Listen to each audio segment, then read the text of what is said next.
네, 2월 3일 월요일 기도로 돕는 그 사랑 매일 묵상. 매주 월요일은 팀켈러의 기도를 가지고 기도의 원리를 좀 배우는 시간입니다. 근데 목사님, 팀켈러의 기도 다 끝났는데요, 이렇게 얘기하시는 분이 있을 수도 있는데, 끝났죠. 다 끝났는데 뭐 끝났다고 다 아나요? 팀켈러의 기도 중에서 굉장히 중요한 부분들 우리가 다시 한번 좀 반복해서 좀 발췌해서 그렇게 좀 같이 기도하려고 합니다. 제가 책을 읽을 때 굉장히 중요한 책 읽는 방식이 있다면 반복해서 읽는 거예요. 그래서 목사님 뭐 어떻게 책의 내용을 어떻게 그렇게 잘 기억하십니까? 이렇게 얘기하는 사람이 있는데 그 한 번 보고 기억하는 사람이 어디 있어요? 그냥 반복해서 보는 거.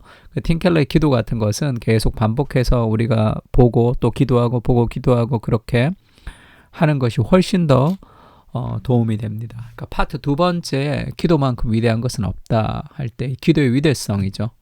그리고 기도는 세상을 거스른다 이렇게 이제 번역을 했는데, 기도가 가장 이 최고가 돼야 된다.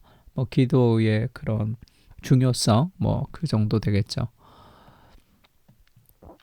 에베소서 1장 15절에서 19절을 이제 그 바울의 그 기도문이 나옵니다.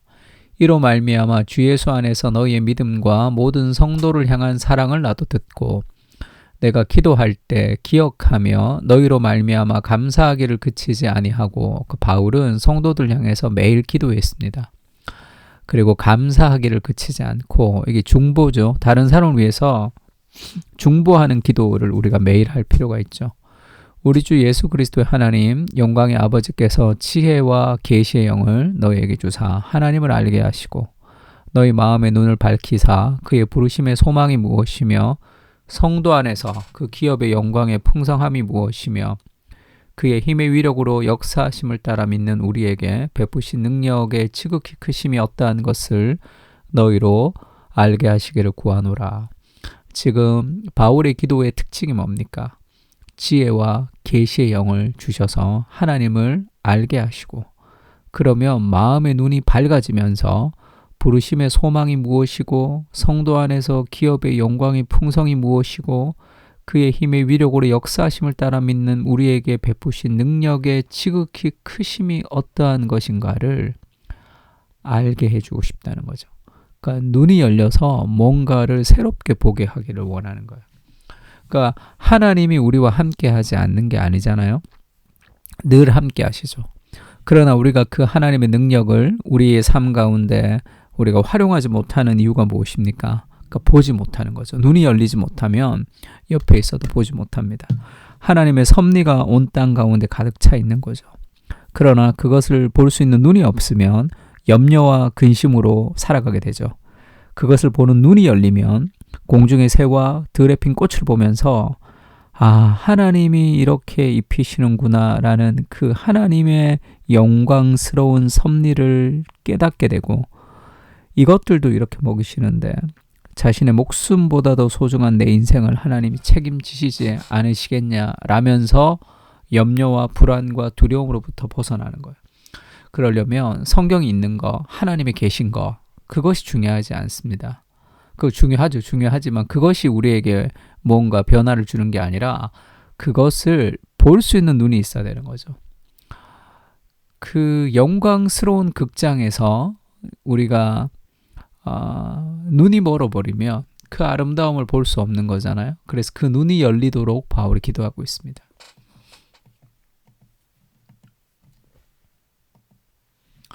바울은 사랑하는 사람들을 위해서 습관적으로 기도했습니다. 그래서 그의 기도에서 중요한 것은 하나님을 알게 해달라는 기도죠. 하나님을 알게 해주십시오. 그래서 지금 그 에베소 교인들이 힘든 상황에서 신앙생활을 하고 있었거든요. 근데 바울이 그 환경의 변화와 힘든 것을 좀 변화시켜 주십시오 이렇게 기도하지 않습니다. 그렇게 기도하는 게 잘못됐냐? 그렇지가 않죠. 일용할 양식과 악에서 구해 주시기를 기도해야 됩니다. 그리고 우리의 필요를 위해서도 기도해야 돼요. 근데 바울은 먼저 기도한 거죠. 필요보다 더 중요한 것, 그것은 하나님을 더 잘 아는 겁니다. 하나님을 알게 해달라는 거죠. 그래서 우리가 시편 말씀도 우리가 한번 읽은 적이 있죠. 이스라엘이 부르짖습니다. 그들의 고통 때문에 여호와께서 부르짖어서 하나님께서 그들의 고통을 없애주시는데 그 고통 그 자체, 그 어려움을 없애주시는 것이 아니라 하나님이 그분의 말씀을 보내시는 거죠. 말씀을 보내어 그들을 고치시고 위험한 지경에서 건지시는도다. 우리의 인생의 수많은 삶의 위험과 고통을 하나님이 우리를 건지시는 방식은 말씀을 보내는 겁니다. 그 말씀을 보내서 그 하나님의 말씀을 우리가 깊이 경험할 때 우리가 그 문제를 이기는 사람이 되는 거죠. 눈이 열리는 거죠. 하나님 말씀을 경험하면서 우리가 하나님이 함께 하시는 눈이 열려야 됩니다. 마치 게하시가 그 불말과 불병거가 가득한 그 아람 군대가 쳐들어왔을 때 그것을 보지 못하니까 두려워했죠. 그런데 엘리사가 네 눈을 열어라 해서 그 눈을 열어보니까 하나님의 불말과 불병거가 그들을 지키고 있다는 것을 눈에 보이는 거죠. 그러면 염려하지 않을 수 있는 거 아닙니까? 그래서 바울이 너희 마음의 눈을 밝히사 이렇게 얘기합니다. enlight가 뭡니까? 계몽하다 할 때 그 단어죠. 그러니까 light, 빛이 in, 안으로 들어오는 거죠. light라 그러면 빛이 안으로 쑥 들어와서 어둠과 무지를 몰아내는 거죠. 인생의 모든 변화는 extranos, 우리 바깥에서부터 우리에게 들어와야 됩니다. 그러니까 말씀을 읽거나 기도를 하거나 무언가 우리 바깥에서 책을 보거나 우리 바깥으로부터 뭔가가 들어와야지 삶의 변화가 되는 거예요. 우리의 결단을 가지고 되는 것이 아닙니다. 하나님, 우리의 마음의 눈을 밝혀주십시오.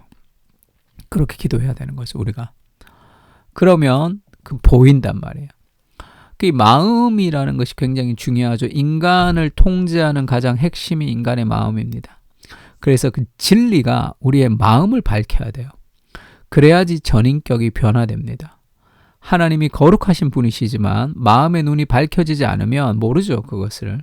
그러니까 바울이 크리스찬이 얻어야 할 결정적인 응답은 환경의 변화가 아니죠. 하나님을 온전히 아는 지식인데 그거는 마음의 변화를 통해서 이루어집니다. 너의 마음의 변화를 받아 하나님의 기뻐하시고 온전하신 뜻이 무엇이든지 분별하도록 하라. 로마서에도 그런 말씀이 있죠. 그래서 하나님 우리의 마음의 변화를 허락해 주십시오. 기도는 내 마음에 원하는 것을 이루는 것이 아니라 마음의 원함 자체가 변화되는 것이다. 이렇게 얘기했죠. 밝아진 마음이 없으면 좌절과 낙심에도 쉽게 빠집니다. 하나님의 사랑이 마땅히 그래야 하듯 한없는 위안을 주는 것이 아니라 막연하고 추상적인 개념에 머물러 있기 때문에 자꾸 낙심하는 거예요. 하나님이 계셔도. 하나님 우리를 사랑하신다. 하나님이 위대하시다. 하나님이 전능하시다. 그게 개념인 거예요. 그냥 내 삶에. 어떤 역사도 이루지 못하는 내 삶의 개념이 되면 그것이 내 삶을 바꿀 수가 없습니다. 하나님이 전지전능하신 그분이 나와 함께 하신다는 그 삶의 실체가 될 때 그때 우리 앞에 놓여있는 많은 문제들이 작아지는 거잖아요. 어떤 상황에서도 흔들림이 없이 삶을 마주하기 위해서는 주님을 더 잘 아는 것이 중요한데 이것은 성령께서 우리에게 깨닫게 해주셔야지만 되는 거죠. 그냥 기도만 한다고 되는 것도 아니고 성경만 본다고 되는 것도 아니라 하나님의 말씀이 주께서 말씀을 풀어주실 때에 우리의 마음이 뜨겁지 아니하더냐 하던 그 인카운터, 하나님과의 깊은 만남이 이루어져야 되는 거잖아요. 그것은 인간의 노력을 통해서 이룰 수 있는 게 아니라 성령께서 역사하셔야 되는 거죠. 그래서 우리가 기도할 때 하나님, 주의 말씀이 내 마음에 부딪힐 수 있도록 우리의 눈을 열어주십시오. 그렇게 기도해야 되는 거예요. 큐티하기 전에도 먼저 기도해야 되는 거예요. 내 눈을 열어 주의 법에 기이한 것을 보게 해주십시오. 다윗이 그렇게 기도하죠. 내 눈을 열어주십시오. 그래서 주님의 말씀에 기이한 것들을 볼 수 있는 눈을 하나님 허락해 주십시오. 그렇게 우리 마음에 빛을 비춰달라고 기도해야 되는 거죠. 그 기도는 응답이나 선물을 받아내는 수단이 아니죠. 내가 원하는 것을 받는 것이 아닙니다. 그분을 잘 알아가는 수단이죠. 그러니까 기도하면 기도할수록 우리는 하나님을 더 잘 알아갑니다. 그리고 그 기도가 오래되면 될수록 우리는 더 하나님을 향해서 더 깊은 이해와 사랑을 가지고 기도할 수 있게 되는 거죠. 그러니까 기도는 그 자체로 하나님을 알아가는 과정이에요. 그래서 계속 기도하고 오래 기도하고 자주 기도하고 그 기도를 통해서 우리는 하나님을 더 잘 알아가게 됩니다. 기도라는 수단을 통해서. 기도는 우리의 외면이 아니라 내면을 돌아보게 하죠. 성경만 열심히 읽고 기도 잘 안 하는 사람들이 있는데 그거는 굉장히 위험합니다. 그 지식이 우리에게 도구로 작용할 거예요. 성경 안 읽는 것보다 못한 거예요. 저는 기도 안 하고 성경만 열심히 읽겠습니다. 그러면 성경을 읽지 않는 것이 훨씬 더 좋을 수도 있습니다. 그러면 겸손하기라도 하죠. 무지한 것을. 성경을 열심히 읽고 기도하지 않으면 그 교만을 감당할 수 없게 된단 말이에요. 기도는 너무 중요하죠. 우리의 내면의 빛을 비추기 때문에. 그래서 기도는 우리의 외면이 아니라 내면을 돌아보게 하죠. 현대인들은 겉으로 드러나는 것에 관심이 많습니다. 그러나 우리가 관심을 기울여야 할 것은 우리의 내면이죠. 우리의 내면. 그래서 기도로 우리의 내면을 다스리지 못하면 지금 우리는 외적인 것을 굉장히 중요하게 생각하는 시대라 스스로의 정체성까지 시대가 제시하는 견적에 맞출 게 틀림없기 때문에 그렇게 되면 불안과 두려움 속에 벌벌 떨지 않고 어떻게 살 수 있겠는가 그렇게 얘기하는 거죠. 우리 내면의 포커스를 맞춰서 그렇게 하나님 빛을 비추어 달라고 그렇게 기도하십시오.